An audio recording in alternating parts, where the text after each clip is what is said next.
Last time हमने class 11th के first chapter जीव जगत के बारे में पढ़ा था और आज की क्लास में हम क्लास 11th के सेकंड चैप्टर जीव जगत का वर्गीकरण के बारे में पढ़ेंगे। जीवों का वर्गीकरण किया गया था उसके बारे में सर्वप्रथम अरस्तु नामक वैज्ञानिकों ने बताया था। इसके लिए जो वैज्ञानिक मानदंड होते हैं उनको सर्वप्रथम अरस्तु ने बताया था। उन्होंने प्लांट्स को उनके बाहरी लक्षणों के आधार पर, उनके आकार के लक्षणों के आधार पर वृक्ष, झाड़ी एवं शाख इन तीन भागों में बांटा था और प्राणियों को लाल रक्त की प्रेजेंस और एब्सेंस के आधार पर बांटा था। लीनियस नामक एक साइंटिस्ट थे, उन्होंने पादपों को और प्राणियों को द्विजगत पद्धति नामक एक पद्धति विकसित की थी। इसमें प्लांट्स के और एनिमल्स के उनके वैज्ञानिक नाम रखे गए थे। इस पद्धति को द्विजगत पद्धति कहा जाता है। इसके बारे में हमने लास्ट टाइम क्लास 11th में का जो फर्स्ट चैप्टर बताया था उसमें बताया था। अगर आप लोग चैनल में नए आए हों तो प्लीज़ उस वीडियो के जा कर के देख ले, आपको बहुत अच्छे से इस बारे में समझ में आ जाएगा। और इस चैनल को सब्सक्राइब कर लीजिए, आगे भी चैप्टर्स के बारे में आपको डिफाइन किया जाएगा। तो इसमें इन्होंने क्रमशः प्लांटी पादप एवं एनिमलिया प्राणी जगत में वर्गीकृत किया गया था। जो द्विजगत पद्धति विकसित की थी, दो भागों में विकसित की गई है। इसमें प्लांट और एनिमल टू ग्रुप्स में डिवाइड किया था। इस पद्धति के अनुसार यूकैरियोटी एवं प्रोकैरियोटी, एक कोशिक एवं बहुकोशिक तथा प्रकाश संश्लेषी जिसमें हरित-शैवाल एवं अप्रकाश संश्लेषी जिसमें कवक, इनके बीच में विभेद स्थापित करना संभव नहीं हो पा रहा था। इसलिए लंबे समय से चली आ रही वर्गीकरण की द्विजगत पद्धति अपर्याप्त सिद्ध हो रही थी। इसमें प्रकाश संश्लेषी, अप्रकाश संश्लेषी, यूकैरियोटी एवं प्रोकैरियोटी में डिफरेंस नहीं किया जा पा रहा था। इसलिए जो पद्धति बनाई गई थी द्विजगत पद्धति, ये क्या इसके लिए पर्याप्त सिद्ध नहीं हो पा रही थी। इसके अतिरिक्त वर्गीकरण के लिए आकारिकी के साथ साथ कोशिका संरचना, कोशिका भित्ति के लक्षण, पोषण की विधि, हैबिटाट यानी कि आवास, रिप्रोडक्शन का मेथड और विकासी संबंधों को भी समाहित करने की आवश्यकता महसूस की जाने लगी। तो जो पहले जो पद्धति विकसित की गई थी उसमें केवल ये देखा गया था, जो अरस्तु ने बनाया था तो उसमें केवल बाहरी संरचना देखी थी और उसी आधार पर विभाजित कर दिया गया था। जबकि केवल बाहरी संरचना के आधार पर ऐसा नहीं किया जाना चाहिए। इसके अंदर बहुत सी और भी चीज़ें होती हैं जिसको ध्यान दिया जाना चाहिए, जैसे कि कोशिका की संरचना कैसी है, कोशिका भित्ति का लक्षण क्या है, उसमें पोषण क्या है, वो लोग कैसे आवास में रहते हैं, उनमें रिप्रोडक्शन का मेथड क्या है, डिफरेंट होंगे ही, और जो उनमें विकासी संबंध, किस जीव का विकास कैसे हुआ, किस प्लांट का, किस एनिमल का कैसे विकास हुआ, ये सारी चीज़ें भी समाहित करने की आवश्यकता महसूस की जाने लगी। इसके अतिरिक्त जीवधारियों के विभिन्न जगत की व्याख्या एवं उसके लक्षणों की विभिन्न वैज्ञानिकों द्वारा अलग अलग व्याख्या की गई। जो विभिन्न जीवधारी जो विभिन्न भागों में विभिन्न जगत में विभाजित किए गए थे, तो उसके बारे में अनेकों वैज्ञानिकों ने अपने अपने विचार प्रस्तुत किए थे। फिर सन 1969 में R.H. विटेकर, ये जो साइंटिस्ट का नाम है, ध्यान इसमें ये बहुत इंपॉर्टेंट है, इसको याद रखना चाहिए। तो 1969 में R.H. विटेकर नामक साइंटिस्ट ने 5 जगत वर्गीकरण की पद्धति प्रस्तावित की थी। इस पद्धति के अंतर्गत विभिन्न जगतों का वर्णन किया गया है, जिसका वर्णन यहाँ पर निम्न प्रकार से दिया जा रहा है। देखिए, वो 5 जगत हैं: मोनेरा, प्रोटिस्टा, फंजाई, प्लांटी और एनिमेलिया। तो इसमें जो कुछ कैरेक्टरिस्टिक्स, सबसे पहला कैरेक्टरिस्टिक क्या था? कोशिका का प्रकार। तो मोनेरा में प्रोकैरियोटिक कोशिका, प्रोटिस्टा में यूकैरियोटिक, फंजाई में यूकैरियोटिक, प्लांटी में यूकैरियोटिक और एनिमेलिया में यूकैरियोटिक। यानी कि मोनेरा में केवल प्रोकैरियोटिक है, बाकी सारे जगत में यूकैरियोटिक कोशिका टाइप पाया जाता है। इसके बाद जो नेक्स्ट कैरेक्टरिस्टिक है वो है हमारा सेल वॉल। ठीक है, तो इसमें सेल वॉल मोनेरा में क्या होती है? सेल्यूलोज रहित होती है, बहुशर्कराइड होती है, प्लस एमिनो एसिड पाया जाता है। और नेक्स्ट है प्रोटिस्टा। तो प्रोटिस्टा कुछ में सेल वॉल प्रेजेंट होती है और कुछ में एब्सेंट होती है। फंजाई की बात करें तो इसमें भी प्रेजेंट होती है सेल वॉल, लेकिन वो सेल्यूलोज रहित होती है और काइटिन युक्त होती है। प्लांटी की बात करें तो इसमें भी उपस्थित होती है सेल वॉल और ये भी सेल्यूलोज रहित होती है। एनिमेलिया में एब्सेंट होती है सेल वॉल। इसके बाद हमारा नेक्स्ट कैरेक्टरिस्टिक आता है, वो है हमारा केंद्रक झिल्ली। तो मोनेरा में केंद्रक झिल्ली एब्सेंट होती है, प्रोटिस्टा में प्रेजेंट होती है, फंजाई में प्रेजेंट होती है, प्लांटी में प्रेजेंट होती है, एनिमेलिया में प्रेजेंट होती है। तो ये मोनेरा को छोड़ के बाकी सब में प्रेजेंट होती है। नेक्स्ट कैरेक्टरिस्टिक है हमारा काय संरचना। मोनेरा में काय संरचना कोशिकीय, प्रोटिस्टा में कोशिकीय होती है, फंजाई में बहुकोशिक अधृढ़ ऊतक, प्लांटी में ऊतक अंग, ऊतक तंत्र, एनिमेलिया में ऊतक अंग और ऊतक तंत्र पाया जाता है। इसके बाद हमारा नेक्स्ट कैरेक्टरिस्टिक है पोषण की विधि। तो मोनेरा में पोषण विधि होती है स्वपोषी, अपने भोजन का निर्माण स्वयं करते हैं, रसायन संश्लेषी एवं प्रकाश संश्लेषी होते हैं। तथा परपोषी होते हैं, अपने भोजन के लिए अन्य जीव पर निर्भर करते हैं और मृत जीवों पर भी निर्भर करते हैं, इसलिए ये मृतपोषी एवं परजीवी होते हैं। नेक्स्ट है स्वपोषी। प्रोटिस्टा में क्या होता है, ये स्वपोषी होती, पोषण की विधि स्वपोषी होती है, प्रकाश संश्लेषण में तथा परपोषी होते हैं। प्रकाश संश्लेषण की विधि से अपने भोजन का निर्माण करते हैं तथा अपने भोजन के लिए अन्य जीवों पर निर्भर रहते हैं। फंजाई की बात करें तो ये भी परपोषी होते हैं। परपोषी में कैसे होते हैं, मृतपोषी एवं परजीवी होते हैं। प्लांटी की बात करें तो ये स्वपोषी होते हैं, यानी कि प्रकाश संश्लेषण की प्रक्रिया द्वारा अपने भोजन का निर्माण करते हैं। नेक्स्ट है हमारा एनिमेलिया। एनिमेलिया में कैसे होते हैं, ये परपोषी होते हैं, प्राणी संभोजी होते हैं, मृतपोषी होते हैं आदि। और हमारा लास्ट कैरेक्टरिस्टिक है रिप्रोडक्शन मेथड। तो इनमें रिप्रोडक्शन कैसे पाया जाता है, मोनेरा में कॉन्जुगेशन यानी कि संयुग्मन प्रोसेस होता है। प्रोटिस्टा में युग्मक संलयन एवं संयुग्मन इस मेथड से होता है। फंजाई, प्लांटी और एनिमेलिया, इन तीनों में निषेचन यानी कि फर्टिलाइजेशन मेथड द्वारा रिप्रोडक्शन होता है। तो ये पांचों जगत है जिसके बारे में आर.एच. विटेकर नामक साइंटिस्ट ने बताया था। इससे पहले की वर्गीकरण पद्धति के अंतर्गत bacteria, blue green algae, fungi, moss, fern, gymnosperm एवं एंजियोस्पर्म को प्लांट के साथ रखा गया था। जो पहले की वर्गीकरण पद्धति थी उसमें इन सभी को प्लांट के साथ रखा गया था। इस जगत के समस्त जीवों की कोशिकाओं में सेल वॉल की प्रेजेंस एक समानता थी। इस जगत के जितने भी जीव थे इनमें सब में एक सिमिलैरिटी पाई जाती थी। वो सिमिलैरिटी क्या थी, सेल वॉल की प्रेजेंस। तो इन सब में सेल वॉल पाई जाती थी, जबकि अन्य लक्षण एक दूसरे से एकदम अलग थे। केवल सेल वॉल सब में पाई जाती थी, लेकिन और भी जो चीज़ें हैं वो चीज़ें नहीं पाई जाती थी। जीवन की 3 अनुक्षेत्र पद्धतियाँ भी प्रस्तावित की गई थी, जिसमें मोनेरा जगत को 2 अनुक्षेत्र में वर्गीकृत किया था और सारे यूकैरियोटिक जगत को तीसरे अनुच्छेद में वर्गीकृत किया गया। देखो 3 अनुच्छेद पद्धतियाँ विकसित की गई, मोनेरा जगत को 2 में और यूकैरियोटिक को तीसरे अनुच्छेद में रख दिया गया था। अतः एक षट जगत वर्गीकरण पद्धति भी प्रस्तावित की गई। इस पद्धति के बारे में उच्च कक्षा में हम विस्तार से वर्णन करेंगे।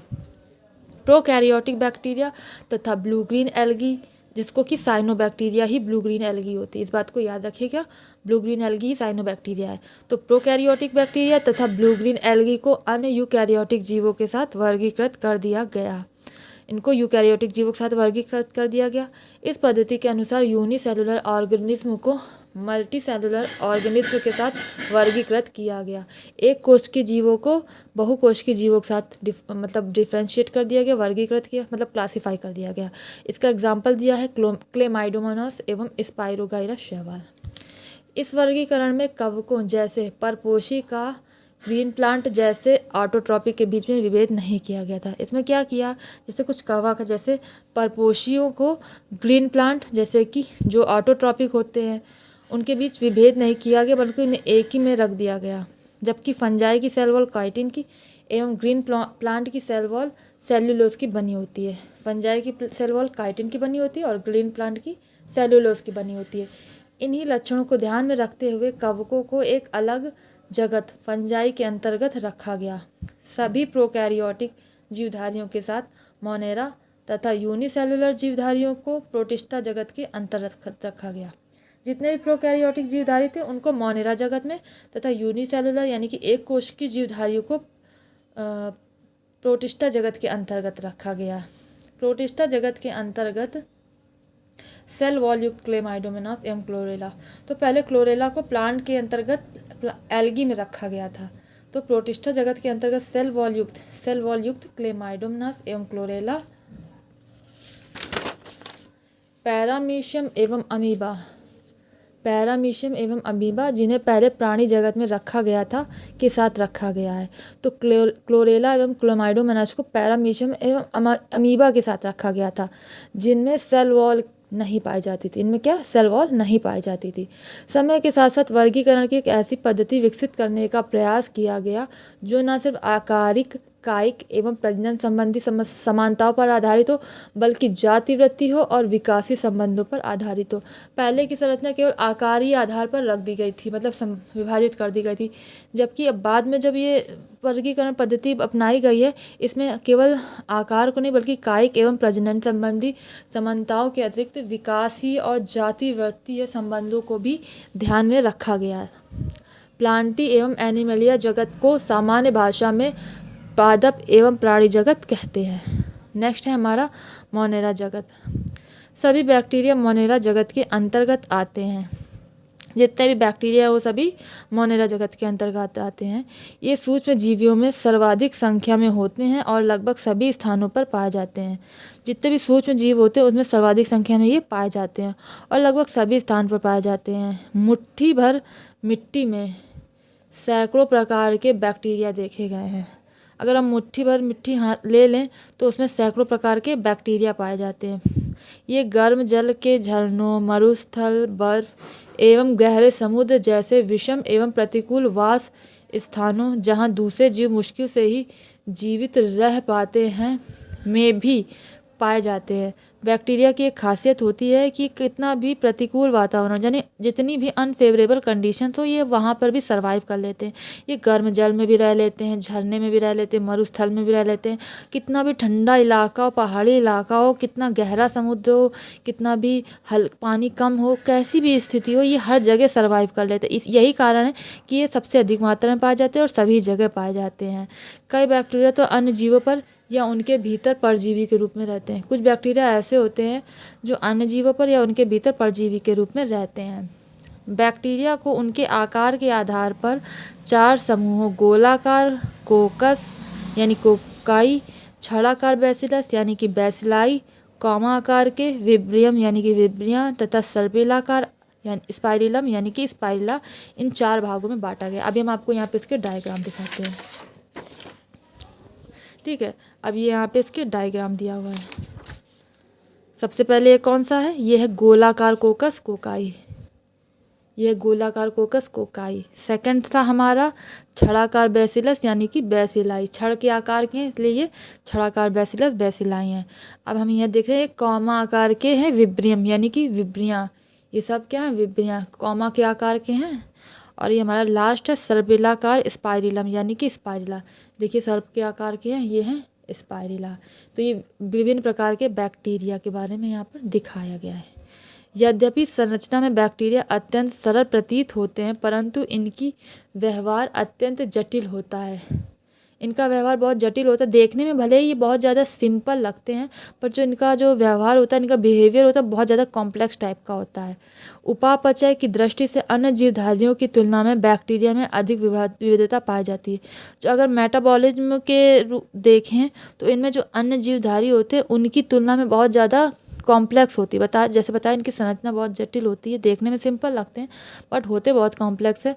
और इनके अंदर जो कार्य करने का तरीका है, इनका जो चयापचय है, जिनका मेटाबॉलिज्म होता है, वो भी बहुत ज़्यादा कॉम्प्लेक्स टाइप का होता है। उदाहरण के लिए वे अपना भोजन अकार्बनिक पदार्थों से संश्लेषित करते हैं। वो अपने फूड का सिंथेसिस किससे करते हैं? इनऑर्गेनिक सब्सटेंस से करते हैं। ये प्रकाश संश्लेषित स्वपोषी अथवा रसायन संश्लेषित स्वपोषी होते हैं। ये प्रकाश संश्लेषित स्वपोषी होते हैं या फिर ये रसायन संश्लेषित स्वपोषी होते हैं। अर्थात ये अपना भोजन स्वयं संश्लेषित नहीं करते हैं, अपितु भोजन के लिए अन्य जीवधारियों अथवा मृत कार्बनिक पदार्थों पर निर्भर रहते हैं। ये अपना भोजन का निर्माण क्या करते हैं? स्वयं नहीं कर पाते हैं, इसलिए ये भोजन के लिए क्या दूसरे जीवों पर डिपेंड करते हैं या फिर मृत पदार्थों से अपना भोजन प्राप्त करते हैं। ऐसे इनको परपोषी कहते हैं। जो अपने भोजन के लिए दूसरे जीवों पर डिपेंड होते हैं तो ये परपोषी होते हैं। या फिर ये मृत कार्बनिक पदार्थों से अपना भोजन प्राप्त करते हैं तो ये मृतपोषी कहलाते हैं। नेक्स्ट है हमारा आद्य बैक्टीरिया। ये विशिष्ट प्रकार के बैक्टीरिया होते हैं। ये बैक्टीरिया अत्यंत कठिन वास स्थानों जैसे अत्यंत लवणीय क्षेत्र, हेलोफी, गर्म झरने यानी कि थर्मो एसिडोफिलस एवं कच्छ क्षेत्र मेथिनोजन में पाए जाते हैं। जो आद्य बैक्टीरिया होते हैं ये विशिष्ट प्रकार के स्पेशल टाइप के बैक्टीरिया होते हैं। ये कठिन वास स्थानों में रहते हैं, जैसे लवणी क्षेत्र हो गए, गर्म झरने हो गए, कच्छ के क्षेत्र हो गए। तो ये ऐसी जगहों पर ज़्यादा पाए जाते हैं। आद्य बैक्टीरिया तथा अन्य बैक्टीरिया की सेल वॉल की संरचना एक दूसरे से भिन्न होती है। देखिए जो और नॉर्मल बैक्टीरिया होते हैं और जो आद्य बैक्टीरिया होते हैं, इनकी जो सेल वॉल होती है वो डिफरेंट होती है। यही लक्षण उन्हें प्रतिकूल अवस्था में जीवित रखने के लिए उत्तरदायी है। तो इनका जो ये कैरेक्टरिस्टिक है, जो इस सेल वॉल का जो फ़र्क होता है, इस सेल वॉल की वजह से ही ये प्रतिकूल अवस्थाओं में जीवित रह पाते हैं। मेथिनोजन अनेक रूमिनेंट पशुओं जैसे गाय एवं भैंस के आंत में पाए जाते हैं तथा इनके गोबर से मीथेन गैस जैव गैस का उत्पादन करते हैं। जो मेथेनोजन होती है वो क्या, रूमिनेंट पशु जो जुगाली करते हैं ना, जैसे गाय और भैंस, तो इनके आंत में क्या मेथेन नामक गैस पाई जाती है। तो ये मेथेनोजन होता है, मतलब मेथेनोजन वाले क्षेत्रों में भी पाए जाते हैं। तो इनके गोबर से मीथेन गैस जैव गैस का उत्पादन करते हैं। तो ये जो बैक्टीरिया होते हैं ये गोबर से मीथेन गैस का उत्पादन करने का कार्य करते हैं। ठीक है, तो आज की क्लास में हम बस इतना ही रखेंगे और आगे इसके चैप्टर के बारे में हम नेक्स्ट वीडियो में डिफाइन करेंगे। Thank you so much.